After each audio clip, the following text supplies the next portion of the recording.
Golf Training Center, which is right behind you right now, is all the indoor simulators, bar. We hosted a lot of events. The gym floor would obviously contribute to the golfers improving their swing, their physical fitness, etc.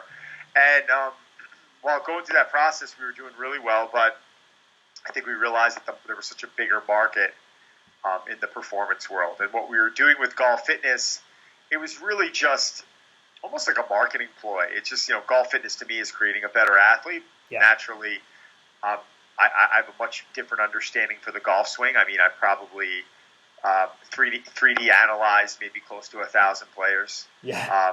So going through kinematic sequencing and understanding the golf swing and the order that, those components are supposed to fire, and understanding what early extension is and casting and just these simple golf terminologies. I mean, that's kind of what, differentiated me early on. But getting into the performance end, the overall performance end, there was such a huge market for that. And I remember getting Hugh Jackman as one of my first celebrity clients, and got him ready for a movie called Australia. Oh, yeah. And then Wolverine. And just, there was no real big social media back then. This was 11 years ago. Yeah. And this was just any media was in publications.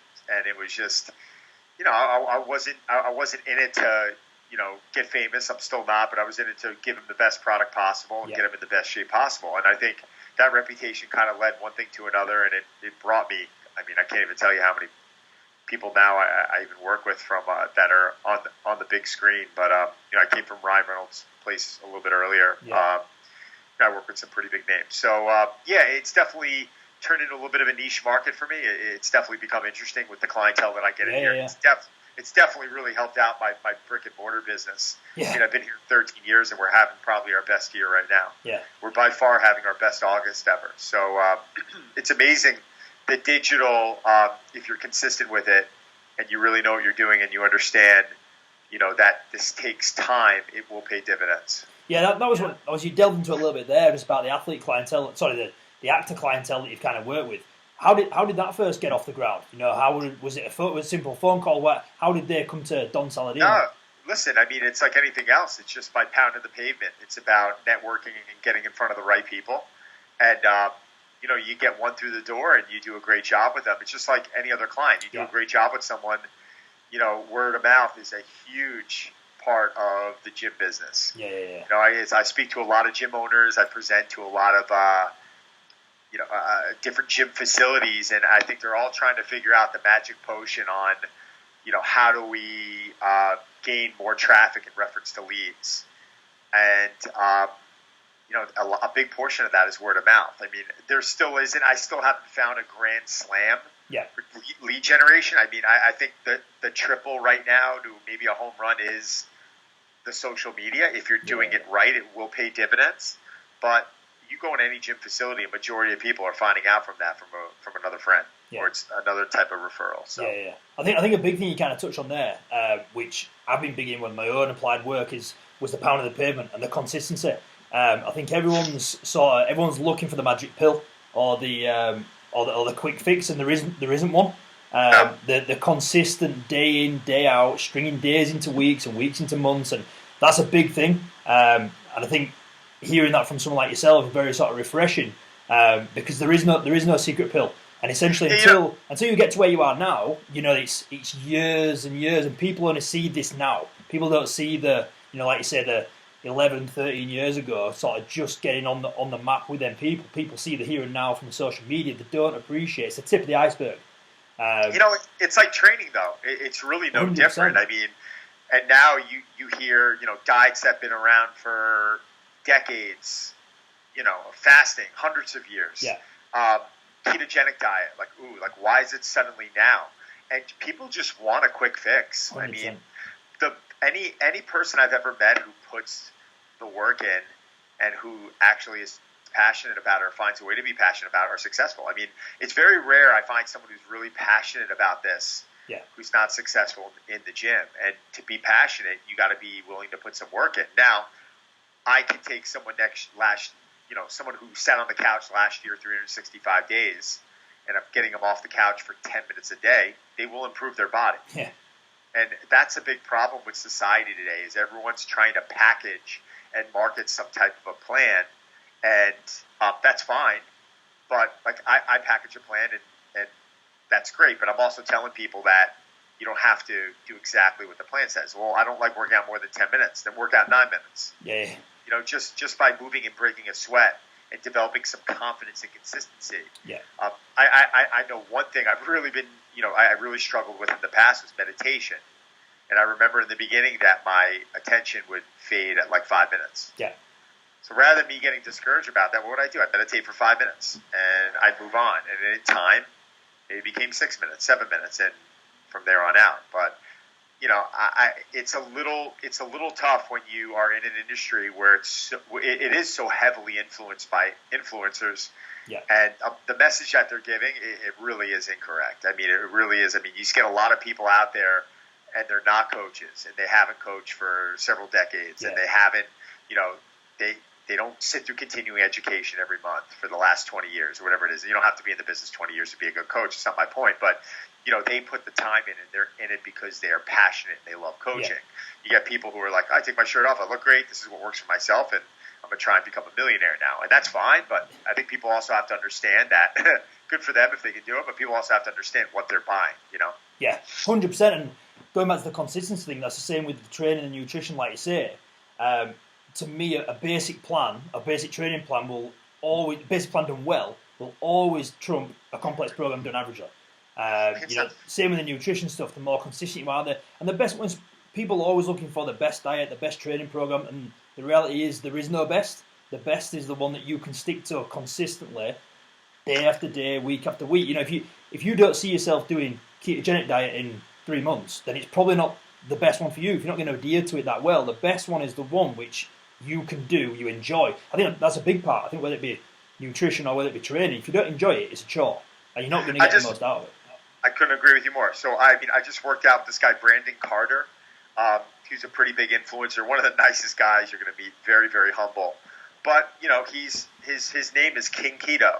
That's what he calls himself, and he's big into keto. But, he started implementing some carbohydrates back in. It's what he's selling, it's what he does, and it's what works for him. I mean, his energy is phenomenal. He feels phenomenal. His body looks great.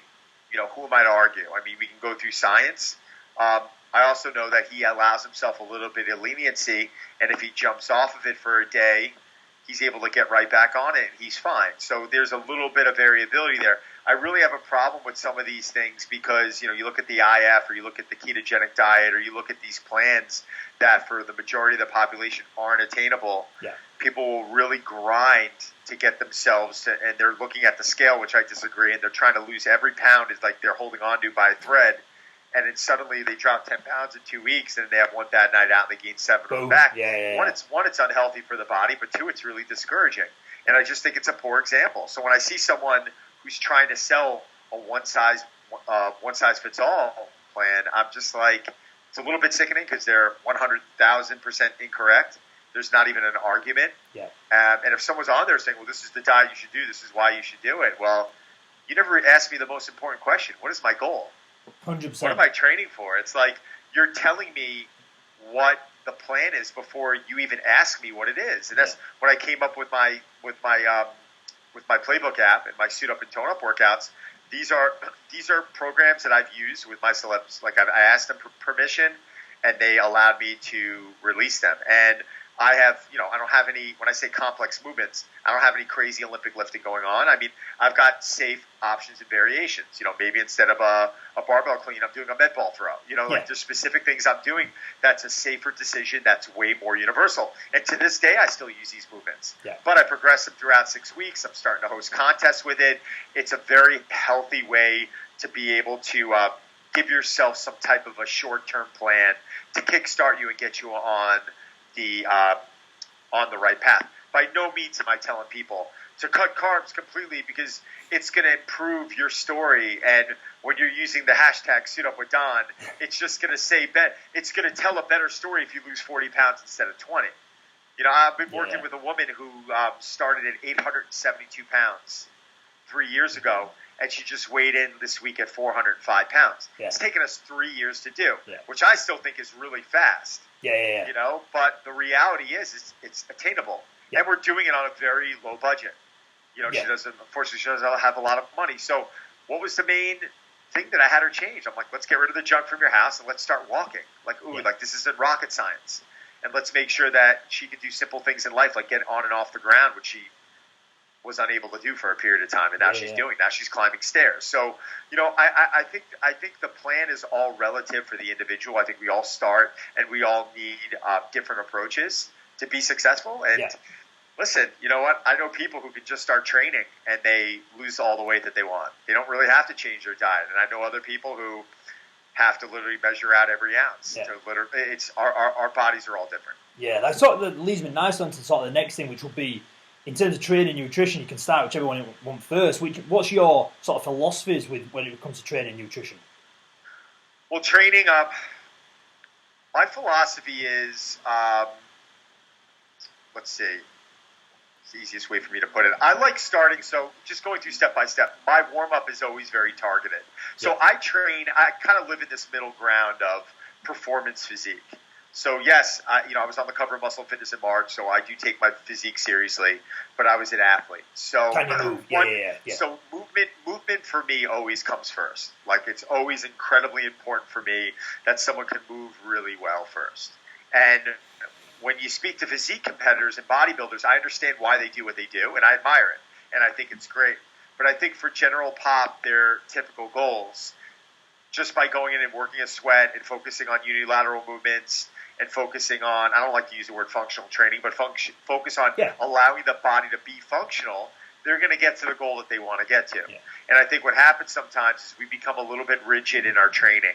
It becomes very one-dimensional. It's like the kettlebell guy. Like, I love kettlebells. I instruct kettlebells. I'm a hard style instructor, but it's a tool in my toolbox. Yeah. I'm not turning around saying, this is all I do, strong first, RKC, this is it for me, hard style, kettlebell, everything else sucks. Yeah. I believe that there are tools in everyone's toolbox. I have a lot of tools in my toolbox, and it depends on my block of training. So I design my blocks of training in reference from anywhere from 1 to, say, 4 months. I might go 4+ months if I'm doing a really, periodized powerlifting program. The shorter programs, the 3 to 4 weeks, become a little bit more about work capacity. But even when I train myself, I'll commit to a block of training, and I will focus on that block of training like it's the be-all, end-all, and I'll get through it, and then I'll move on to another block of training. Yeah. So for me, I'm not focused on one element all year long. I might be focused on power and strength for a period of time. Then I might be focused on strength and hypertrophy. Then I might be focused on muscle endurance and work capacity. Then I might be focused on movement and kettlebell. I'm always kind of focused on movement. But what I'm trying to say is that I will focus. I will target my focus on that training block. I will commit to it. I'll become very good at it for that period of time. And then I'll move on to something. How do I decide what I'm moving on to? It's really a couple different things. How am I feeling? And where does my interest lie? Yeah. So when someone asks me, well, how long do you know, like, should I be on a program for 4 weeks, 6 weeks, 8 weeks, 12 weeks? There's so many different time frames. And I'm like, it really comes down to a couple things. If you feel like you're not getting any stronger, might be a time to move on and give yourself a couple weeks to determine that. I normally say 1 to 2 weeks. Like, all right, the weight's really been feeling heavy. I'm not feeling successful in here. I'll move on. Or I'm just not entertained by the program. I'm not loving it and I'm not enjoying it anymore. But I do believe that you have to commit to a program for a period of time. I think a lot of times there's too much variability in our training, and that we don't allow our bodies to improve and develop. Yeah. So how would a not just for yourself, whether it be a client who's training 4 or 5 times a week, how would a training week look? So let's say you're focusing on a strength block for a time, or let's say you're focusing on getting someone in shape for a film. How would if you've got unlimited access, what would you recommend each day?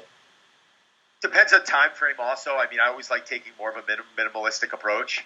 I'm not one of those believers that we need 6 days a week out of the gate. Now, if Ryan Reynolds is coming to me and we have a month to get a prep for a cover shoot, then, okay, we're going to be working 5-6 days a week. But, I mean, based off of, 3 to 4 days a week, I'm going to come in, I'm going to screen the individual. I'm going to look at them from a joint-by-joint approach. If there's any red flags, I'm going to have my PT jump in and do a little screening as well. Give me as much data as possible. I'll sit down, I'll go through a questionnaire, and I'll build a program. The program could be anything from an upper-lower split, a push-pull split. Right now, I'm training full bodies every day. Yeah. Like this week, I deadlifted 5 days, I squatted 5 days. I'm doing everything 5 straight days. And people are like, well, isn't that crazy? No, it's not crazy. I've cut back on the volume. Yeah. I've increased the frequency. and I'm always leaving, anywhere from 2 to 5 reps in the bank. Yeah. So I'm practicing things because I took 2 weeks off earlier in the month. I'm practicing things I want to improve, and I need more frequency rather than coming in and crushing a muscle group and then allowing it, 5 to 7 days to recover. I've definitely gotten away from the bodybuilding splits. I mean, I'm not going to lie and tell you there might be a 4-week, 1 out of 12 months where I might jump on that just because it's fun and maybe we're treating it as a little bit of a deload or whatever it might be. But 10, 11 months a year for me, it is pretty targeted. Yeah. What about delving a little bit more into nutrition then? What's your sort of philosophies on nutrition, again, whether it be for yourself, or I imagine if it's for yourself, you're probably going to apply them sort of things to clients as well, or otherwise you wouldn't do them? I do, but listen, number one for me is food quality. Yeah. So the most important thing for me is food quality. Like, I don't care if you're eating a cookie, make sure it's from a good source. Like, food quality is king. Digestion, sleep, these are basic things that I focus on first things first. As for nutrition, I'm a carbohydrate guy. So when I prepared for the cover of Muscle and Fitness, I did that on 275 grams of protein a day, 300 grams of carbs a day, and 90 grams of fat. So just by going to 300 grams of carbs, I still lost probably 8 to 10 pounds going into that shoot 4 to 5 weeks because I was in a deficit. Yeah. Because I lowered my fat from 125 to 90, and I lowered my carbs from about 450 to 300. So I was in a deficit. So my thing for people, the majority of the people that I work with, is I try and allow them to develop a resiliency to carbohydrates. I want them to burn more carbohydrates than fuel. For the reason is because when they decide to jump off the wagon and eat like complete crap or go out for some cocktails, their body isn't like a dry sponge that absorbs all that water. And the next thing you know, their face blows up and they're retaining all this water, and then they come to me crying that they gained 10 pounds in a weekend. I saw a guy once gain 33 pounds after a bodybuilding show in, I think, under 48 hours. Wow. Okay, over 30 pounds. Yeah. So for me, it's, developing that resiliency to carbohydrates, allowing you to use it as an energy source. Now, there are times of the year that I will have someone become a little bit more fat adapted. Yeah. I will focus a little bit more on the carb timing. I will, pending on if they get lethargic or not, have them have carbs before a workout, which I typically don't have people really do. Intra-workout, I'll have them do carbs post-workout and maybe before bed. Otherwise, throughout the day, it's protein, fat, vegetables. So that allows them to get their carbs down a little bit, allows them to get a little bit more fat adapted. I like teaching people to utilize nutrients a little bit differently. I don't agree with being on the same diet all year long. I think our bodies do adapt. The seasons change. The stress levels change. And we burn fuel differently at different times of the year. And we burn fuel more efficiently depending on our stress levels and our training levels. And there's so many different factors. So I know this could sound really confusing, and someone listening to this could be like, oh, shit, where do I start? Start with food quality. Start with, portion control, eating a little bit more frequently. Start with those main factors. These are things that I really use to dial in my people. So I'm working with the elite of the elite, and for me to dial them in and to get them ready with as little of what's the word I'm looking for? Intrusion into their life as possible. Meaning, I don't want them. I don't want one of my actors to be on a set prepping for a movie, but also, on 50 grams of carbs working a 15-hour day. Yeah. To me, that's ridiculous. When I hear coaches recommend that, I understand. Keto diets, like there's a lot of benefit for specific people, but for my clients coming into me, 99% of them, we're really going with a higher protein, higher carb diet. I think one of the things you kind of cover without really saying it there is a lot of it is down to, depending what your goal is, it's calories anyway. And to me, the two main things that I tend to look for is daily calories and protein content. The other two, for me, can kind of differ, because reality is some people are going to respond better to carbs, some people are going to respond better to fats. It's your job as a coach and my job as a coach to essentially find that from a client. Figure it out. But essentially, as long as calories are where they need to be and protein's where it needs to be, the other two are energy sources anyway. So the other two can be fluctuated. A lot of people get real caught up and going, I want to drop some body fat, so shall I just strip my carbs? Well, that's taking a food group out, so you will lose weight. But that's not the goal. We want to optimize it, and it has to be sustainable long term as well. And who said they're really going to drop fat also? I mean, I've seen people drop their carbs completely, and they've dropped the water weight. Yeah.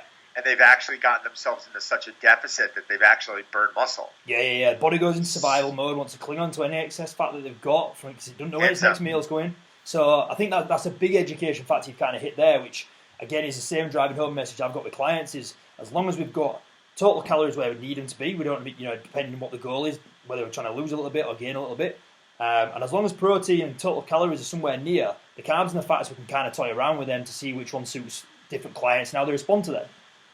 When I have a little bit of time, how I like to approach it is I'll do an initial weigh-in, but when I sit down with the client, what their role is. I mean, if they need to gain weight or lose weight, because sometimes they have to gain weight, I'll assign the diet to them that I feel falls into their realm. Now, if there's someone that loves counting macros, then fine, I'll design it around macros. The majority of them don't want to count macros. Yeah.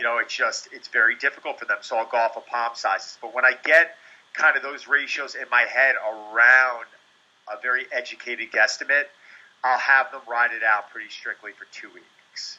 And then based off of those 2 weeks, the first week, you can see a little change depending on the individual, but I really find that within 2 weeks, I find a lot out about the body. Because a lot of times on new diets, people start the first week and they feel great, and then by the second week, they can almost start overstaying their welcome. And I might hear this, like, all right, well, felt great the first week, dropped a few pounds, but the second week, I'm really feeling lethargic. Are you still losing weight? Yeah, I'm losing weight, but I just don't feel right. Like, all right, that's a bad sign for me. So I'll make adjustments after that 2 week period. And, if they got a movie getting ready for, and they don't have a lot of time, then we got to remove those cheats. Do I have cheat meals? Absolutely. I love cheat meals. Yeah. When I was prepping for the cover of Muscle and Fitness in under 5 weeks, I didn't have a cheat meal. I didn't have a sip of alcohol. And that took place over the holidays, over Christmas, over New Year's. I did what I had to do. I mean, I love it. So, but that little bit of alcohol or that little bit of food when you're prepping sometime, I mean, for certain bodybuilders will say, oh, it actually helps me.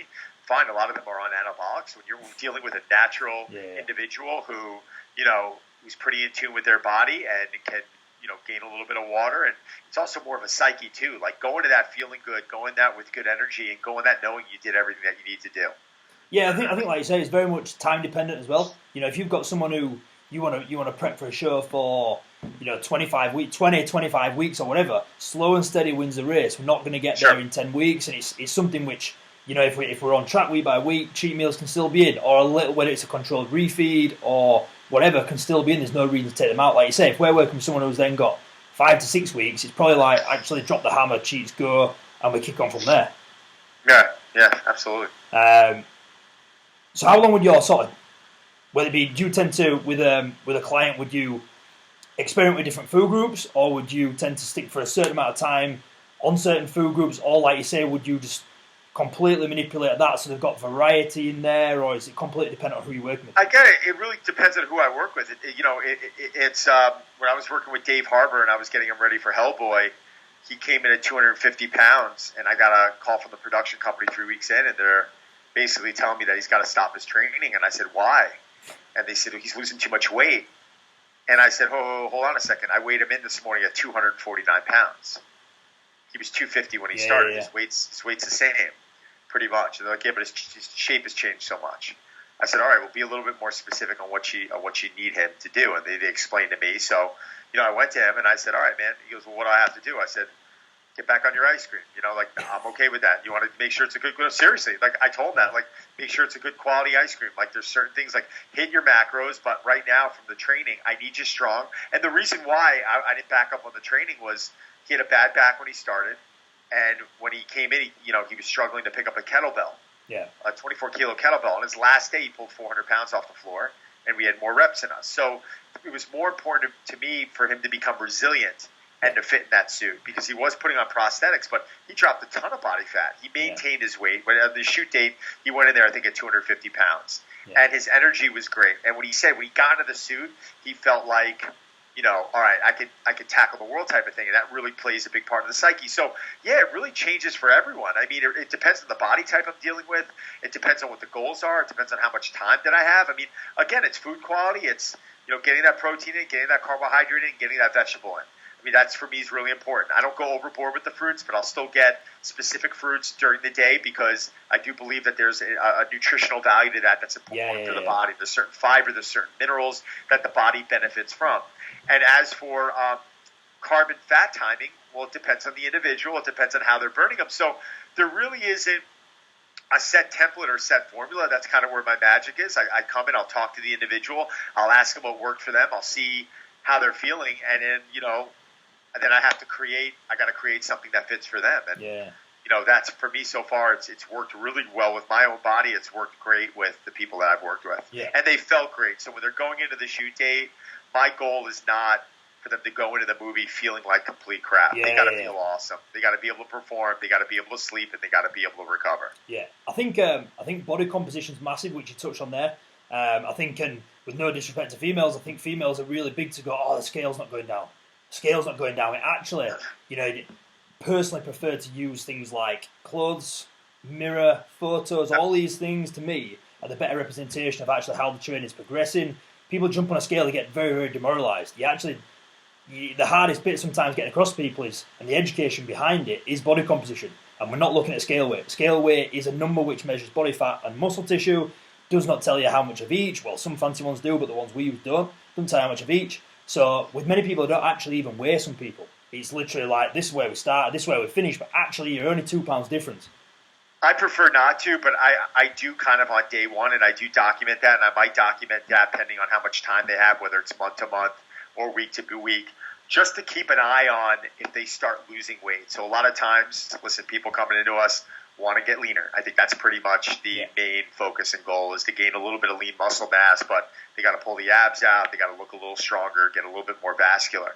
So my whole focus is if they start losing too much weight out of the gates, how do I maybe allow some more leniency in? So if I see someone's really losing a lot of weight and the weekend's coming around, they're like, I was thinking about going out and having a burger right now, then I'm like, go do it, man. Keep your sanity, enjoy it. I still believe in that. I still believe in, that cheat meal on occasion, because I do believe that psychologically and physically there is some sort of a reset button going on internally to where when you're used to eating clean food all the time, throw a little crap in there once in a while. It's not the worst thing.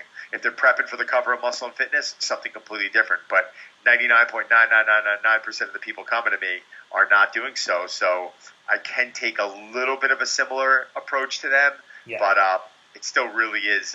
It really is very different per person. Yeah. So from a business point of view, then, obviously with the gyms, the health clubs, and whatever, what's kind of your future forecasts and future progressions as to where you see yourself going from now, and where you see yourself going to the future? Well, I've got this location. I've been here for 13 years. I'm working on a licensing deal right now with a pretty big company that I'm not in the liberty of discussing, but I should have that wrapped up soon. So the licensing deal is something I'm excited about. I'm putting a lot of my eggs into my digital product right now. Yeah. I started and sold a digital company about 8 years ago. I did it with some professional athletes like Dwayne Wade, Adrian Peterson, Ernie Els, the golfer. And created a great product, but really understand the digital space well. So we've created this digital product right now, and it's, by far the best thing I've ever seen on the market.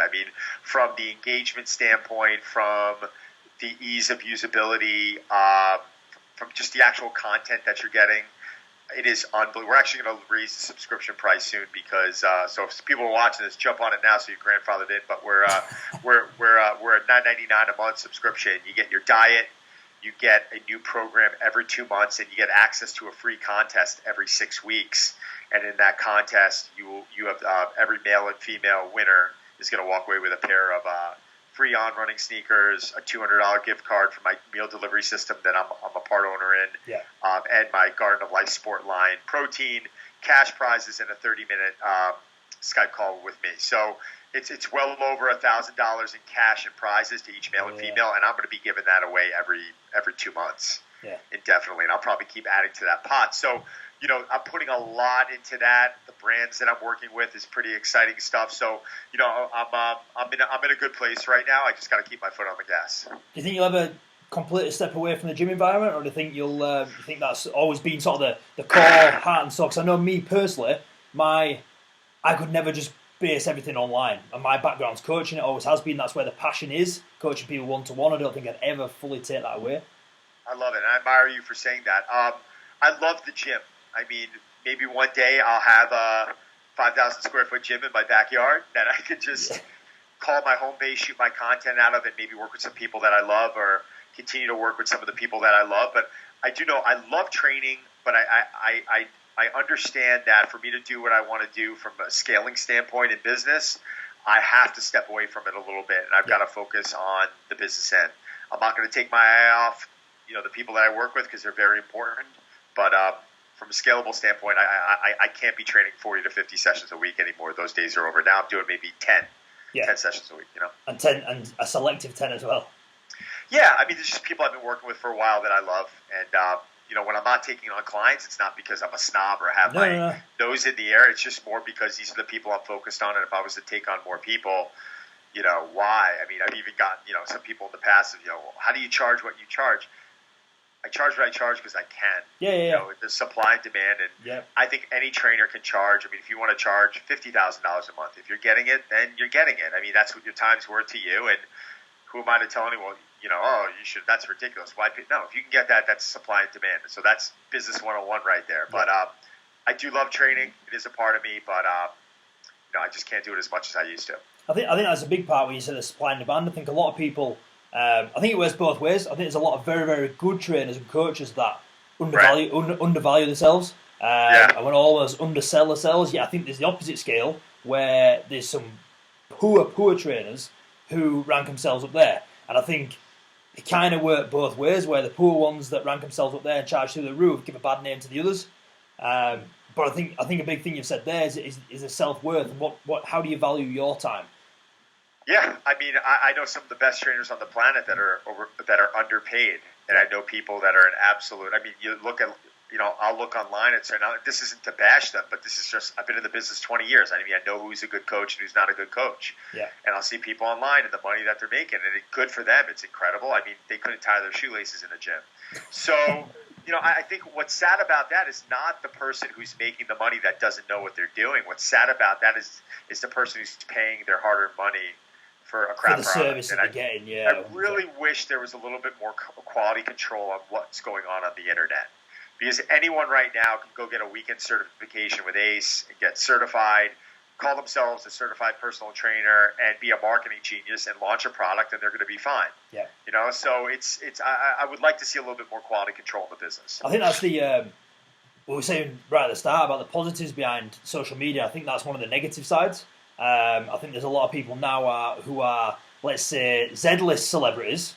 Not actually given celebrities yet. They've got a massive, massive following. They've no credentials in the area that they're going down, yet they're selling a product which someone's actually probably done for them, yet they reap the full rewards for it. And again, they go down the one-size-fits-all, and people are trying to get this thing from this person instead of going to a credible trainer or someone who's been in the industry for a long time, or someone who might not be seen as the same sort of person as this other person, yet that's probably the negative to me behind social media at the minute. It's a great marketing tool, and I think us as trainers and coaches, it's free advertising, essentially, so you'd be daft not to use it. Yeah, I agree. I think it can be almost abused, let's say, by a lot of these people that think, well, this is the latest thing right now, I'm going to jump on that and I'm going to make a shit ton of money off the back of it just from marketing a product that someone's probably actually done for me. Yep, couldn't agree with you anymore.